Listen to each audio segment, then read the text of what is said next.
বড়োলেণ্ডত মাটি কিনা বেচা কোনো দিনে বাধা নাই। মাটি কিনিব পাৰে, বিক্ৰী কৰিব পাৰে। ইয়াক मोनसे फुल भिडिअ लाबोगासिनो दं रायजोफोर। जोंनि गेजेराव माखासे लिडारफोरखौ जों नुनो मोनबाय थायो आथिखालाव। खुगायावहाय हारि माहारियारि आफाद बा माहारियारि बाद लोगोसे हारिखौ बोरै थामोनथा रैखाथि खालामनाय, हारि हारि हारि बड'फानि सान्थौ बाथ्राफोरखौ लानानै खोथा बुंनाय, नाथाय हारिनि खावसे हा थामोनथाफोरखौ फाननानै नस्थ' खालामनानैब्लाबो गावबा आं लिडार जाथारगोन सिङाव साननाय। दा बिनि सायावनो माखासे बुंफोरथि दिपेन बर' सारनि सायावबो लाबोदों मानगोनां दिदि नार्जारि बा दावराव दैख्रेम नार्जारि सारा। आं बे भिडिअखौ नोंथांमोननो शेयार खालामनानै होग्रोनो सानो, निस्सय नायलाङोब्ला बुजिगोन।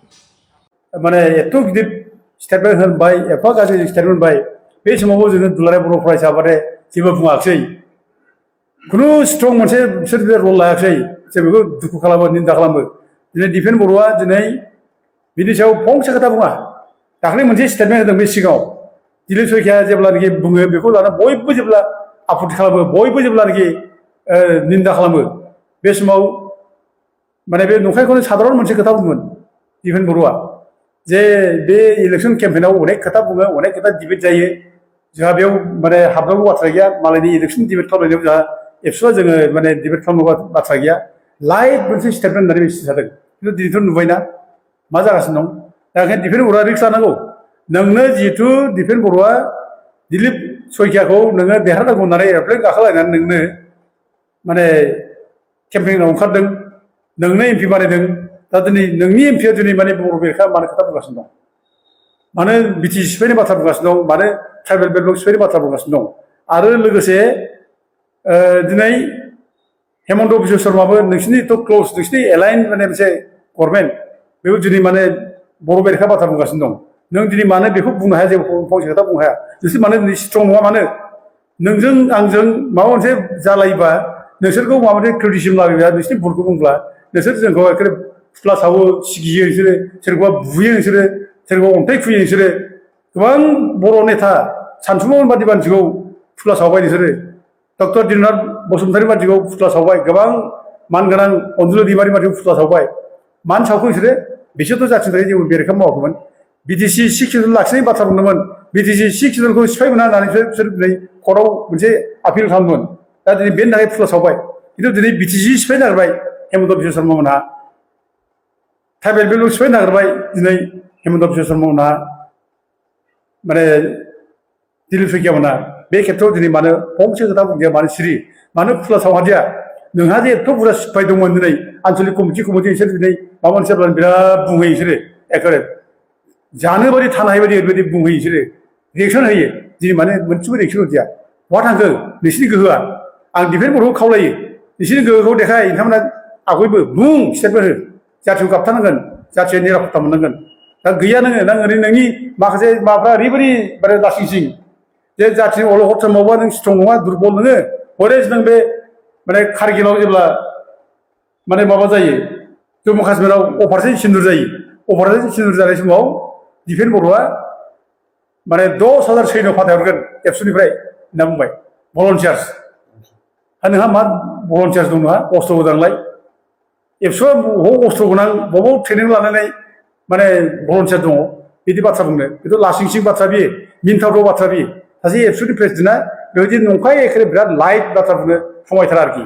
आरो नोङो एखेबारे बिराद ड्रेस होलायबावबाय, आर्मि ड्रेस होलायनानै एखेबारे बुंना होबाय माने अपारेशन सिन्दुराव 10,000 सैन्य फाथायहरगोन होननानै। जुद्धआथ' मोनसे धेमालि नङाना, जुद्धआ धेमालि ना माबे? ओरैनो फुथ्ला सालायनो माने माबानानै ड्रेस गानलायनानै, आर्मि ड्रेस गाननानै नोङो बिदि स्टेटमेन्ट होलाबायनो, नों बे स्टेटमेन्टजों आर्मिफोरखौ अपमान खालामदों, आर्मिफोरनि माबाखौ नों नेग्लेक्ट खालामदों, आर्मिफोरनि स्ट्रेंथखौ, आर्मिफोरनि जुजिनाय स्पिरिटखौ। दा दिनै नोंहा जुदि एथ' स्पिरिट दंबा, सेन्टिमेन्ट दंब्ला, दिनै हेमन्त बिश्व शर्माया जा बुंबाय बिनि सायाव नोंसोर बुं, फुथ्ला साव, बुं नोंसोरो। जोंनि 10,000 सैन्यफ्रा नोंसोरनि बे माने बिटिसि एरियायाव गिदिं गिदिं जे बर'फोरनि बेरेखा बुंगासिनो दं, ट्राइबेल बेरेखा बुंगासिनो दं, बिटिसि बेरेखा बुंगासिनो दङ। बे 10,000 सैनिकफ्रा नोंसोर बेंथागोन होबथागोन नोंसोरनि फुस्ला सावगोन बुं डिफेन्ड बर' जों बेखौ दिनै बुंनो लुबैयो आरोखि जों दा दिनै बे बिजेपि सरकारा हेमन्त बिश्व शर्मा ओमफ्राय जोंना बे दिलीप शइकिया मोना बे एथ' गाज्रि खोथा बुंगासिनो दं जोंनि फैरेखा ट्राइबेल फैरेखा बिटि सि सिफायनाय ओमफ्राय दिनै माबानि ट्राइबेल बेलब्लक सिफायनाय बाथ्रा बुंगासिनो दं आरो अना बर'फोरनो थुगासिनो दङ बर'फोरनि बेरेखा नांलाय खमलाय खालामगासिनो दं बे खेथ्रआव जोंनि खुनु बिजेपि कर्मिफ्रा दिनै बे बिजेपि सरकाराव आसामनि बिजेपियाव थाथावला गारनांसिगौ जों बयबो आपिल खालामो अनुरद खालामो जाहाथे इसिबां बर' माने ट्राइबेलफोर बिजेपियाव दङ बिथांमोना फैजोबदो गासिबो गारनांसिगौ मानो थाबाय थानो बेवलाय जेराव ट्राइबेलनि बेरेखा मावगासिनो दं बर'फोरनि बेरेखा मावगासिनो दं बे जायगायाव जों थानानै मा मोननो दा दिनै बिनि गेजेराव जों मोनसे मोजां खबर मोनदों जे एसटि मर्चा स्टेट बिजेपिनि एसटि मर्चानि president Shibnath Basumatary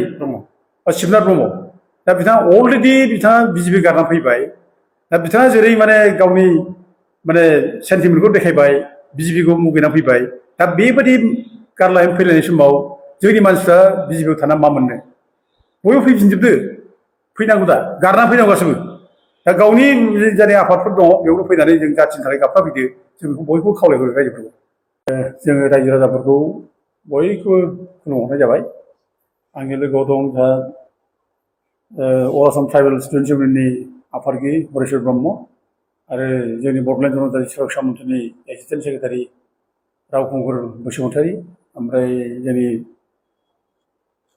बिजिएमसिएमनिनो ट्रेजारार Ganesh Basumatary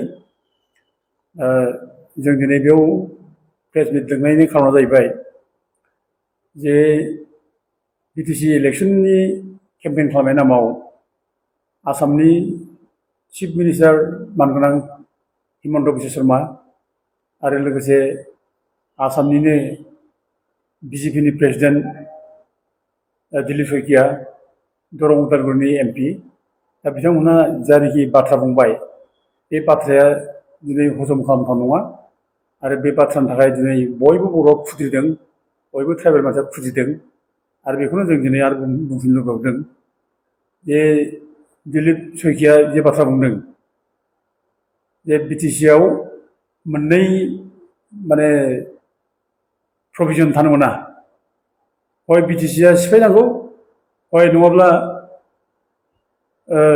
tribal belt block बे थानो मोना आरो बेखौ गावसोर पावाराव फैब्ला माने बिसार खालामगोन आरो बेखौ माने बे मोननैनि गेजेराव मोनसेखौ दोननाय नङा जानाय नङा बे बाथ्राखौ दिलीप शइकिया बुंदों दा बेनि थाखाय जों जथेस्थ' बयबो काउन्टार होनाय जाबाय निन्दाबो खालामनाय जाबाय मानोना बिटिसिआ जोंनि थैजों दाजानाय हाजार हाजार मानसिनि सेक्रिफाइस दं बेयाव दा जों बिटिसि मोननानैसो जौगादों बिटिसि मोननानैसो जोंहा भबिष्यत मोनसे हारि दानायनि मोनसे जोङो सिन्था खालामनो हादों ओंखायनो दिनै बे बिटिसिखौ सिफायफिननो नागिरब्ला निस्सय बेयाव रावबो सैज्य खालामनाय नङा दा ओंखायनो जों रावबो सैज्य खालामाखै आरो बिनि थाखाय दिलीप शइकियाखौ माने बिटिसिआव गिदिंफैनो मोना बेखौ बयकट खालामनांगौ होननानैबो जों अलरेडि पेपारावबो लिरबाय बुंनायबो जाबाय आरो लोगोसे बिनि बादैबो दा बे स्टेटमेन्ट होनाय बादिनो आसामनि चिफ मिनिस्टार मानगोनां हेमन्त बिश्व शर्माबो